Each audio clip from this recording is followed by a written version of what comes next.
In 1971, DC Comics reintroduced a new horror anthology series titled The House of Secrets. This was a companion title to the series House of Mystery. The host for these tales was Abel, brother to the host of the House of Mystery, Cain, acting as an audience conduit, much like the Crypt Keeper in Tales from the Crypt. Although not many unique characters survived this series for further publication, there was one that went on to have a long-lasting impact on the DCU and on comic book fans around the world. The Keeper of the Green, Swamp Thing. His very first appearance was in July 1971, in issue number 92 of The House of Secrets. He would later be given his own run in the self-titled Swamp Thing in November 1972. To this day, Swamp Thing survives as a sometimes hero, sometimes anti-hero, and has had critical roles in Crisis on Infinite Earths and Brightest Day. He has battled Batman, seized Gotham City, partnered with and battled against John Constantine, and his allegiance in a fight is always tenable at best. With such a storied history, let's take a look back at his first ever appearance,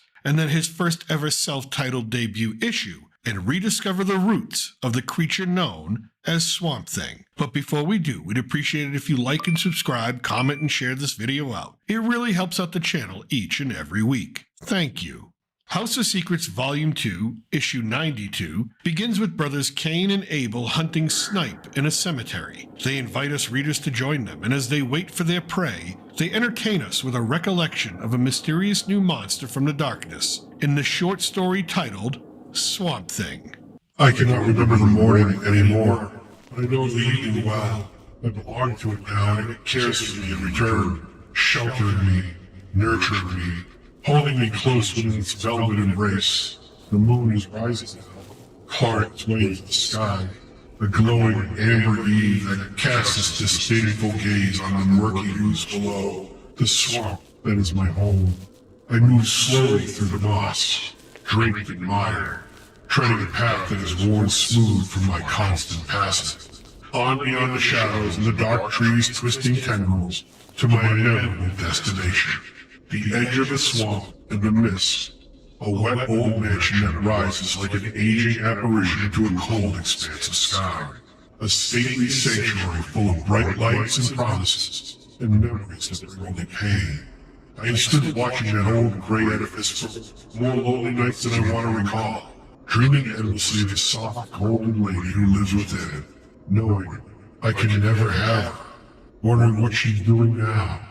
You smile because he expects you to, but in the shadowed corners of your heart, there is no real joy. There never can be. A toast, my darling, to us. Today is 6 months since we were wed. Your name is Linda Olson Ridge, and your mind is a raging river this night, carrying your thoughts along a surging stream of consciousness, sending memories crashing like waves upon some distant shore. You're thinking about Alex again, aren't you, darling? I can see it in your eyes. Linda replies, I'm sorry, Damien. It's just that he's still so real to me. Damien tells Linda Alex Olson is dead, and you are my wife now. Eventually, you will have to realize that fact. Alex is gone, darling. There is nothing to do but forget him. But for Linda, she cannot. She can never forget Alex Olson. To deny a part of herself, a good part, filled with happy summer days and star-dappled nights. Mist covers her eyes and memories fall with the tears. And what is a memory? It is ribbons, candles, a party. She had been Alex's wife for 12 short months, it seems like only yesterday. We are transported to the past. Damien Ridge toasts his best friend's wedding anniversary. He tells Alex that he really envies him for having such a prize of a wife. For her part, Linda can't believe how lucky she is. Alex, a fast-rising scientist with the world at his doorstep. To mark the occasion, she gifts to him a golden bracelet. Later on, we see Alex and Damien working together in the lab, on the cusp of a breakthrough that will make them famous. What is a memory? It is the searing sound of devastation as you watch your world go up in flames before you. Damien and Linda can do nothing but watch as Alex's lab is consumed in an explosion, along with all of Alex himself. What is a memory? It is the gaping wound that once had been your heart when you learn you are now alone. Damien refuses to let Linda into the lab. There's nothing for her to see. Alex is dead, and she is crushed under the weight of a sudden loss. What is a memory? It is a fleeting fantasy far too painful to long remain, that carries you back through the portal of the past to the harsh reality of now. Back in present day, Linda has not heard a word her second husband has said. She apologizes to him, blames her mind for wandering. Already it's begun to fall, as cold and empty as the aching deep within me. I can bear it no longer. The grim gray manor stands stark against the night, mocking me, and I begin to move. For Linda, the nights have grown colder. Damien asks her what is wrong, that she seems unwell. Linda blames the chill air, tells him that it will pass, but as she looks into Damien's eyes, she sees a darkness, a shadow, like a veiled whisper that quickly fades away, and she wonders. Damien wonders too. Linda is so sweet and lovely. He wonders how he never forgave Alex for marrying her when he knew just how much Damien loved her. Linda will never know just how hard it was to keep up the facade of eternal friendship, to have to see them every day, to never know her touch, the smell of her hair, how it became so unbearable that he had to act. It was he who arranged for the explosion that night, he who altered the chemicals, he who acted to rid himself of his greatest obstacle, his very good friend, Alex. She will never know that Alex was not killed in the explosion, but he survived, bloodied, battered, broken, and that Alex's fate was Damien dragging his limp body into the fetid swamp and burying him there alive. All he needed to do then was play the bereaved friend, the support, the shoulder to cry on, and inevitably, Linda would give in to the comfort, and they would be married after all. Damien releases his hold on Linda. She tells him she's going to retire to her room for the night, and Damien allows it. As she walks to her room, she can feel Damien's gaze, boring a hole through her back. For Damien, realizing that Linda cannot bear his touch, she must be putting the pieces together. It's only a matter of time before she brings about his end, too. There's only one option. Linda must die. The candles that light your room provide the only real warmth you felt this night. But even though that mellow glow, the chill returns once more. My heart beats softly once again. For the sparkle in her eyes fills my soul with a joy I cannot deserve. Linda. Her name rings like fine crystal. Her hair shines like gold. Damien enters the room, asks Linda if she feels better. Linda tells her husband she does. Just a little. Nothing to worry about. Damien offers to massage her neck, while the creature from the swamp watches, concealed in raindrops behind the window. I watch Damien Ridge walk softly across the rug, and something glitters in his hand. A hypodermic needle.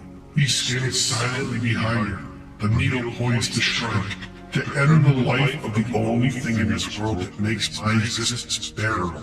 The only reason I love. Fear fills the spaces behind my eyes, and I walk into the room. Damien turns to see the creature charge him. With a speed I've never known before, I move the fetid bulk that is my body across the span of feet, and the claw that is my hand closes upon Damien's wrist, crushing it. Damien screams out in pain, "Get away!" But he's caught in the monster's grip. Slowly, certainly, I force the life from Damien's black-hearted body, a life he does not deserve. For several short minutes, Damien Ridge struggles for his unworthy life, tearing, clawing, and ripping decaying shreds from what was once my flesh, until at last, he lies still, forever, and my bright golden lady stands screaming behind me. The beast turns to his once true love, arms outstretched. Belinda is terrified and screams out for him to stay away. I stretch out my arms to her, to calm her, to comfort her. I open my mouth to tell her how much I cared. But what once had been my vocal cords have been silent too long. I cannot make a sound. The tortured, shattered look in her once sparkling eyes is more than I can endure. I turn my face away from her, and I start to go home. Only the swamp is kind to me now. It is only the swamp that cares. I look down at my wrist, at the barren place where once there was a golden bracelet, and I wonder where it is. If tears could come, they would. Issue number 1 of Swamp Thing premiered 1 year later in November of 1972. He would keep part of his original name, be given a similar origin story, but this time, he would become a permanent fixture in the DC universe. The darkness cries, a long mournful wail that rides through the gnarled cypress branches, like the breath of Hades' wind, skipping over the placid surface of the stagnant mire below. This is Bayou Country, a swampy, desolate marshland, forsaken by civilized man and now inhabited by far less demanding creatures. Herons that angrily stretch their wings, mottled bullfrogs croaking the night song, great reptiles lolling about. However, this night, impatient humanity intrudes into this primitive region once more. Humanity in something far less human. A misshapen monstrosity hides deep in the shadow, gazing at the lone structure that rises from the bog, and his mind thinks only one thing. They will return, those who killed me. They will return, and I will be waiting. This is the story, Dark Genesis. The creature, still fixated on the barn with glowing red eyes, leans forward in the driving wind and rain and thinks. That house, that smirking shell of a house, stands there taunting me, laughing, as if it were responsible for all that has happened here.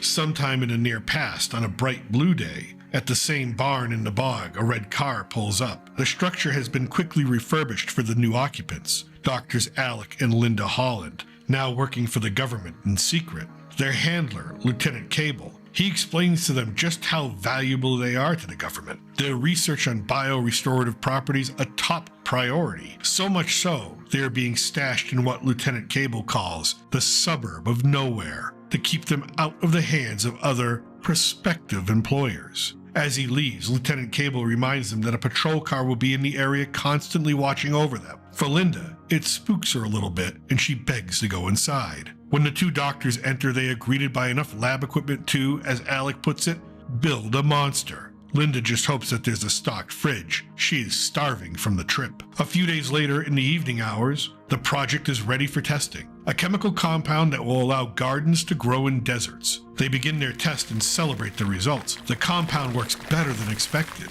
Then, a knock at the door. It must be Lieutenant Cable. However, when they open the door, they see that it is not. A man who introduces himself as Ferret asks to have a word with Dr. Holland in private. Alec tells their unwanted guest that a patrol car is in the area and demands to know how they got by it. For Ferret, this is not important. What is important is that he represents a private organization interested in purchasing his biorestorative formula, so much so they offer him a blank check. Ferret adds that if he were Dr. Holland, he would accept the offer. But Alec tells him that he is not their friend, and the formula is not for sale, at which time Ferret asks his associate Bruno to convince the gentleman otherwise. As Bruno stalks the doctor, Ferret's lookout man tells him that they have company. There is another car coming up the road. The three men hastily leave, but not without conveying a warning. The doctor should think about accepting their generous offer. It will save them all a lot of trouble, and they will be seeing Dr. Holland again, and soon. The sound of one car engine is replaced by the sound of another. Cable is now at the door. He tells Alec that they were checking out an unregistered car in the area. Alec angrily tells him that they should have checked there first, and relays the events of their recent visitors. Cable condescendingly reminds the doctor that he should have called for help, and that the conversation they had on their first day was no joke, that Alec and Linda were commodities to be bought, sold, and traded by whoever can manage to own them, that when finished, their formula will give the owners the power to control the world, a power that anyone would do anything to own, or if they cannot own it, they would rather see the doctors dead than their enemies in possession of it. The next time they open the door, they better know who's behind it. And with that, Cable leaves. A few minutes later, and a sound outside stirs Alec to action. Linda thinks Lieutenant Cable was being melodramatic. Alec thinks otherwise. He grabs a shotgun and goes to the door to find out who it is now. But as the nervous scientist opens up, he is greeted by an old hound dog. To Linda, he looks lost and hungry. She begs Alec to keep him. Initially, he is firmly against keeping the flea-infested mutt, but Linda works her charm and Alec relents. The dog can stay. Alec tells Linda that he should have his head examined for allowing this. Miles away, in an undisclosed location, a man monitoring a radio remarks that Dr. Alec Holland ought to have the dog's head examined. Maybe then he will find the tiny radio transmitter they planted there. Our spy, codenamed Louisiana Blue, contacts his employer, Mr. E, a white-haired old man sitting in a darkened room surrounded by macabre objects. His only companion, a primate. He tells him that everything is going according to plan. Mr. E tells Louisiana Blue that when the Hollands are finished with their work, he knows what must be done. Send Ferret around one more time with a repeat offer. If they can get that formula without any difficulty, then all's well and good. But the Conclave has many enterprises that would be in jeopardy if that formula was to get out. Thus, if the Conclave cannot have it, nobody will, and the Hollands and their work will be destroyed. Ferret and his men reapproach Dr. Holland with their offer. Alec responds by pointing a shotgun at them. He threatens Ferret with jail. For Ferret, he is sorry he cannot accommodate the good doctor. Bruno strikes Alec from behind, knocking him out. Before leaving, Ferret's men place their surprise package from Mr. E under one of Alex's lab tables. Moments later, Alec Holland comes to. He crawls, wondering where everyone went. Then, he sees it. A bomb has been attached to the underside of a table. He reaches out, thinking he can defuse it before it counts down. As he does so, he bumps the table, causing the glass beakers to crack. Then, Alec Holland is engulfed in chemical-fueled flames. But he is not yet finished. Alec runs from the barn, every inch of him on fire. The pain, unimaginable. The kind of pain that can fracture the mind. The kind of pain that forces the body to move, to drive forward, desperately clawing at nothing, looking for any comfort, which he finds in the nearby bog, hurling himself into the murky waters and then disappearing beneath them, leaving only steaming bubbles in his wake. Days later, Linda and Lieutenant Cable stand in front of a freshly dug grave. There is no body underneath. They never found any trace of Alec, believing he was incinerated in the fire. Nothing left to bury. Linda blames herself for not being there. Cable tells her that she would have been dead too. He suggests they head back to the lab. Miraculously, the barn has been quickly repaired. You would never know that a good man lost his life there just a few days ago. Cable tells Linda that there's no time to waste. The project is too important. Linda is still in grieving mode. For her, she cannot understand the callousness. It does not matter who lives or who dies, just the end result. Cable confirms her thoughts, and besides, with Alex gone, she is the only one who can finish the work. It then begins to rain. Cable looks to the sky and tells Linda that it used to rain like this when I was a kid. Dark, chilling, as if the sky were in pain. It feels like that again, and I do not like it at all. For the creatures of the swamp, the rain is comforting, until that rhythm is disturbed by something that bubbles and claws its way to the surface, out of the mire and into the light once more. It stumbles on unsteady legs, pausing to examine its malformed hands, the root and moss that cluster into humanoid form, all the while searching for some coherent thought. And in that single moment of reflection, it becomes clear. It knows what it is, what it has now become. A mockery, a caricature of real life, something that could only be called Swamp Thing. Still, the creature demands that logic rule the moment. Explosion killed me. It didn't. Why? The formula. Bio-restorative. It was on the table when everything blew. It could make forests out of deserts, and it did. Chemicals mixed with flesh and swallows turned me into this. Into what? The lab. The lights are still on. Linda will help. Swamp Thing shuffles to the window to peer inside, but instead he sees his reflection in the glass. It can't be. And he lets out a terrible cry. He sees for the first time his horrid transformation. Cable thinks he hears something outside. He opens the door to check it out. Must just be the wind and childhood nightmares. Swamp Thing is already in the shadows of the cypress trees, hiding. He cannot let Linda see him like this, although he will stay there because he knows Ferret will be back and the rest of those who killed him, and he will be waiting for them. Before Cable can close the door, Linda's dog runs out and off into the swamp. Cable tells Linda to bolt the door, that he will go after it. He's unaware of the silent commands the dog is receiving as he makes his way through the downpour in pursuit.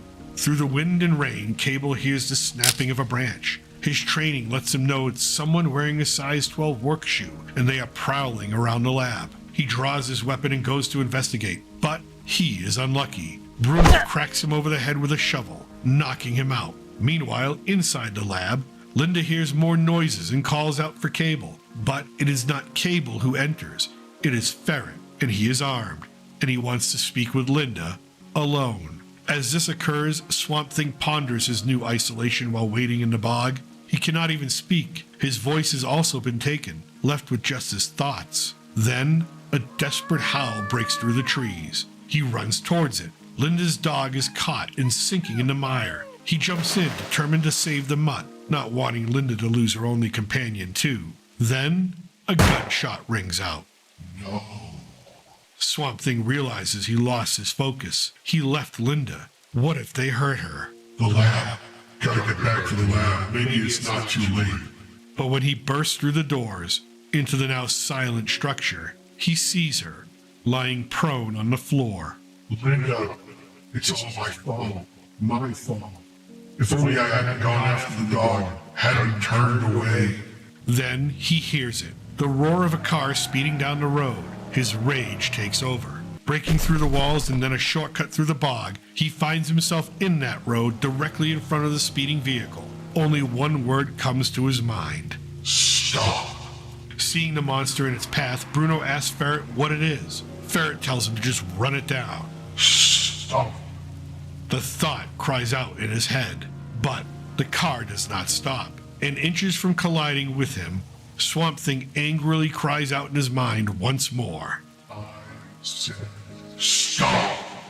He brings both his fists down, hammering the hood of the car, crushing it, stopping it in its tracks. The sudden loss of momentum ejects Ferret through the windshield and into the rainy night. Bruno falls out of the driver's side. Swamp Thing sees him. Then again, Ferret and his friend, the ones who killed me and my Linda. Bruno sees the monster. He yells out to Ferret that it is not human. Not human? No, I'm not. And you are the ones who made me that way. Bruno, terrified, screams his last word, no. Only the sound of bone shattering and cartilage tearing break the silent night. Ferret sees Bruno finished off as he reaches for his gun, determined to kill the beast. He fires once, demanding that the monster turn and face him so he can see his eyes when he kills him. Swamp Thing does turn towards Ferret and lurches forward. Ferret continues to fire, but the bullets either miss or have no effect. Ferret cries out, "Why won't you die?" And with each shot he repeats that final word, die, die, die, until his gun is empty and Swamp Thing is on top of him. Ferret's screaming finally stops. He is no more. You can't kill a dead man, Ferret. And the man I was is most definitely dead. Maybe you'll rest easier now, Linda. Maybe we both will. Before he can finish his thoughts, a bullet grazes his shoulder. It's Cable, that fool. Cable calls out, demanding the beast raise his hands, in some way thinking he will arrest the creature for murder. Swamp Thing looks at him with sullen eyes. No, Cable. I'm afraid not. Much as I want to, I can't go with you. And Lord help me, I can't take you with me. Swamp Thing turns and wanders away from Cable, back into the bog. The sound of Cable screaming at him to come back, fading with each successive step. Cable gives up, shouting into the rain that we will meet again, and next time no one with a shovel will slug me, and I will get some answers. Do you hear me, monster? Do you hear me? I hear you, but I have no answers to give. Dr. Alec Holland had all the answers. He was an intelligent man, but Alec Holland is dead, and in his place stands only a Swamp Thing. Thus ends the first appearance and origin story of Swamp Thing. In later issues, we would learn that Swamp Thing is not exactly who we think he is. After being shot in the head, his body is taken and dissected, and there it is revealed that Alec Holland was actually consumed by the swamp. That Swamp Thing may have been operating off of his memories and emotions, but he was never really part Alec Holland. He is his own entity, never to be cured or reverted back ever again. You can find that story in Swamp Thing Volume 2, Issues 20 and 21. A good read for fans of this character. I hope you enjoyed this look back at Swamp Thing. If you want more comic book fun, click on the thumbnail at the end of the video for our look back at the 2 Sergeant Rock stories you must read before he hits the big screen next year. Thank you for watching. Remember, I'm still your reluctant gringo, and from somewhere south of the border, salut and a huevo.